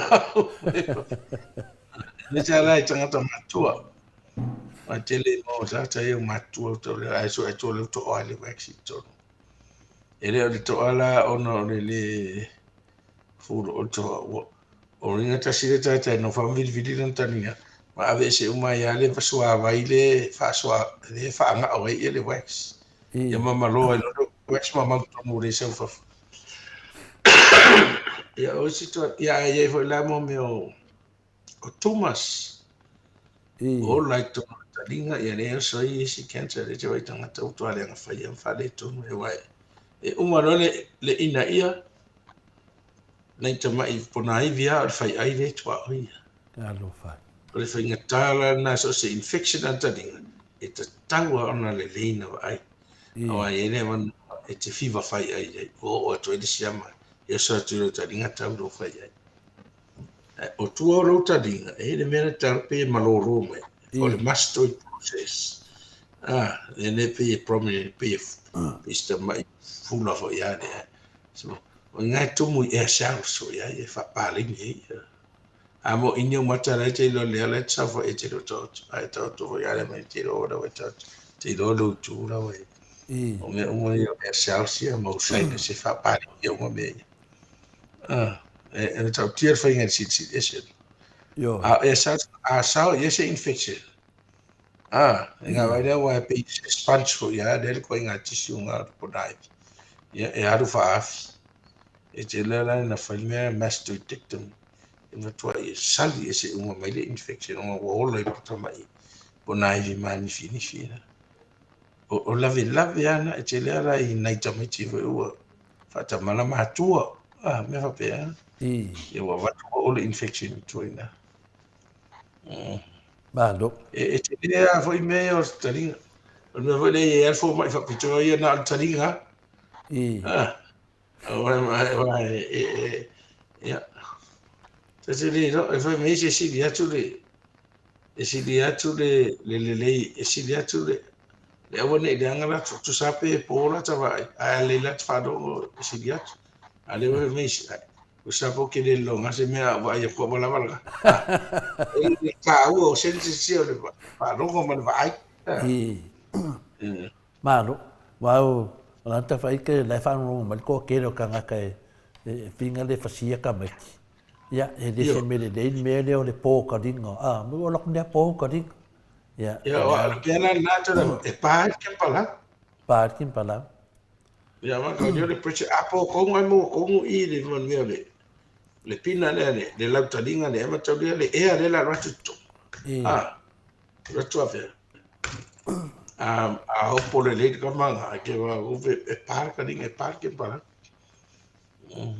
se me le le a pia finale ka ko ye vai de ka wa wa yo ile ola kikila ya se me le fifi la o so makuai i non kodo ya pe la ko non kodo ko mumbo ku oi ya lo walu ya so yo ke alo sami ka ele sami wa o ye fai ma o sami ya so yo le kikilo fiongle ki ko anga ke alo ka ele sami ya so uma te walu de pia pak ka alo ya la vai pe o se o langa finale de ka pasa finale ya i ka lo so makua ka se ka ngaka paka e lo so lo ka dinga fa no wa pe ka vai fe ku finale lo ka dinga de ya nga ave no le vai si fo mai ka dinga vinga lo tonga po toi tonga Ia, o ko le vai a me le fo mai ki a we.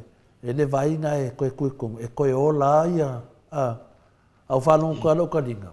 Ia, ngā umare a koe le dei mai ia, a lau whamsingonga la ngā walu ai Samoa. E le i umal whamsingonga, e fsini mal whamsingo whanong kura ka ringa le au a makua i le rangonga se mea. Ia, o sau lola ia le au, o sau ni Australia e, au alova ai fo mai. E whai mai fo mai e kia. O le malosi ki e valele. Ki e valele ngai. Ia e vai oi, pe kolua ia, ai kolua ia masinga. Pe kolu vai ma lua masinga, ia e ko anga kuru e le vai dia. Ia e koe makala ama koe rongo, ia le fo koe fo i le lei, koe le lei fo. Nanga vinga la, ia o se mea e kaung fai ke le kako, a le osa ungongela o fionga le li fo mai. E o se kasi ngā o la paka inga whinga le kakua ngā, a sasa ia pe ka meki ia. Singa mea vinga le whama inge i le, au ka fole, papakua ia e auangi poa ka ringa. Ia pe po fui maka o pe o meia o ngā kapu ka lamiro whionga ni fo mai. Au te doa lewa se atu ta wanoa, ta teimi wa 5 minuta te ali tu lai ve mātou. Ke lo whi wa ke me marolonga lo whionga ni fo mai a wawhinga venga ni aso telefoni mai o whatatat. Ia ve never noa, never tu muli atu le whionga te mai ta in mota. Ia ve never noa whaile leo to le fo e whai mafunga ta mori fo le au whafonga ni le tae au. Le tato po kalame, mo le tuaile ngā ia mo whaftai fo ni vi inga le tuan tato maftanga whai pea. Me se fo le whawanoa lau te mira o whionga ni fo mai. E tu wha mai fo i tā leni ma le asusia o whamundianga le tua ia te oe. Ono tūlanga fo i o le poto mana ta mai ua fo ina le tua ia wa fo i ma maru se o tātua tunu ma inga. I le mo le tuaile whaftai ala whangia le tua, tu lui pere mahalosi, mo pere soi fua la lei, ia me se fo le whale tua mano fo alo to le foa, ia le lava upo le tātou, whapena ala whaftai ele alo whamananga le tua ia te oe, ia e whapena o na manuia au tau whainga uma. Le fo ia aua mafau tu lau lata mo fui te mi tātou te whetau vi ai i nei Australia ia au ki topa, ia o lo whapena o na mafau pera o whalongolongo ia o le a whio mare li fo mai, ia le whaingo fia fo ia mātou pe a whio mai lo whio li fo mai. E tu atu nene manoa e te whātou whā mai ai i le mamaro le tunu, ia tata tau mawai e le malo whio li fo mai, Doctor? Tei lava, waftai te le foa, saunoanga. Walu. Ia, pe awa tātou tau nai ngani tā upuna paulu mele se wa pa u ia tau. I me ai o taringa e te tau ona o tau atu ina i misi se siporo ka lama. E tele nei tātou tangata mātutua. E mele ka ole pe taiko a ta vidi vai. Ai mafua mai na ua whainga nervsi e arua ngai taringa. E toi ngā mea ngai posi. Pe ai ta oto te vai atu pe ta fefea ma mai mea ai vai atu ino fua ura ua whewa isolo mai runga re e na e ta ora e le tawa ona i ele fuala au a ingo ina seki lea. Te le wha te roiro mo fo e fo mai. Nei te iro te wharongorongo lea pe asa utanta ta vidi ara vai. Au tō rungo topa e se runga mita mai te pe o rāhu ia re rara vai. Ia o lesa ngā tau nā ta oto musu e nofo runga vai atu pe o ia tu ta oto. O lopo si fo ia re ai ke tisi e. Ia mafofera mea ngal vetako le neu leo so mai i tua walo ngai taringa. Ia no vai tu ta wana te palau le ia i senses e te roilo position. E no position po le te saufa i po le te whatafa po e pese i o mena o pa ui la whamtalanga whafua mai ne tātou tua a mātutua. Ia pese fo i tātou ni ono whea ngai mara tau singa nei tātou mātua. Wa tere fo e teime pi a mungusu nei o tātou mātua tau mai se mea me. La ki ngainga ka miti. Wa whapenga o ke resi do makua pea complain to orko i. Na wanga mea la ki ngainga ka miti. Ia o inga mea pea mea na ia. ia wa ia le whaalongo le fape le lopo le mene a pese vai mene Bo ina nei. ia mena no o toi mana tua ni te o misi ai te le ai si mea anei programa e whaftai tele to le fua Tai da. te la moni o te ua tangata i loa i lau programa O ia lo fiona de whanau i loa i fua i ma se au ngalo fa so ad maru le tunu. mo nei o tātou tangata mātua mo i le ia te le fo i le feedback le sau nei tangata mātua fia e whalongongo Tai da. I ia o fatu ia o lau lo aso ia na asina mea fa popo au te lo te le aso na to fia whalongongo o mai whaingo o fina unga to le fo ma ai no o ma ui lea ia pa me ia vi ia le tua ma a ti di mo ai lo na vi inga tai da. ia na fa man ia mala na fa so ia tato uma le nga te na pule fa so i fo le ola mal malas ia o nga va fo mata le ni wana fa so mai tato ti tau tu ai o tato to lata I se ia o le fia nga te le ia o no mo fo te mi sa ia fo i mata nga renga fa do le mata ia ale o mo le ava no to e fo i mai va inga singa ba dia da. mo le ngata mo fo si office i pa to da pa uri ai ma vai nei to ina nei tangata mato mo fia so se ia le fo mo le no e fa so ato i no nei o wala tele vave I ia le tua matangata mai tangata to mai nei o wala fia na fa so ato fe so ni to i sa o le ia po le fo sa o lo tanan ia ro fo tele ba ia ro fo o tele fia fa ro ai fa matala mai la wanga ngana nai masani ba dia da. e o pe o sa o fo audi fo ia le ali papo I ia e fa tele no fo ngene tu al fa fo voi ma ne adwa tai da. nga i dum tato po kalama le tai tai ang no o fo ngia fo ele tua na tato tua a mat tua Tai da. tato fo ngani po kalama ia fo le tua o fo ini fa ingata man tinga o ni ngasengas ia fa ali mai le tua me tono fai Ba dia da. ma sa tato lo ia mo vo se mano si ma se ora tato talo so fu le vai asa Tai da. o ni ato el manuia ia tato to fai vo se fa tato no ngai si vo mata ile tai o mani me o mai Bo ina nei. I tai ia fu lava fa ro no mato po fer me anga ia e manuia le aso ia fa pena foi so foi era o fiong le di fo mai. Man via la bene ya so lo fiong el professor lang so fu amalo no ina dokta to le fu ia man via tai da.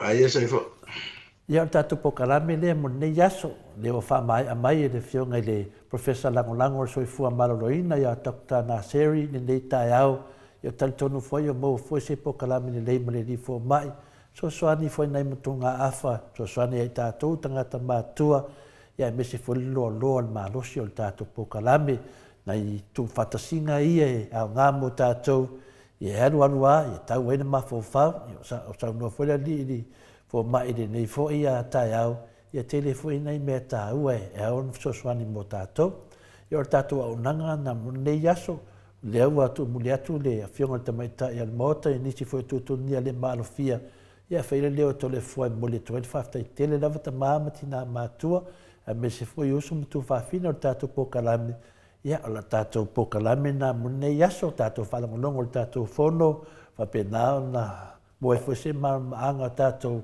a tatu fa nga solo per tatu finonga lo i nei tatu savlinga i le ala o le fa moe le ami tonu le ia mo se o tatu watu no ia o le tala lea fa monia le tu nei yaso ia Mike me se pese na fa o martatu po kalame mo nei tai a matangofie manuia le aso manuia for the weekend tai lava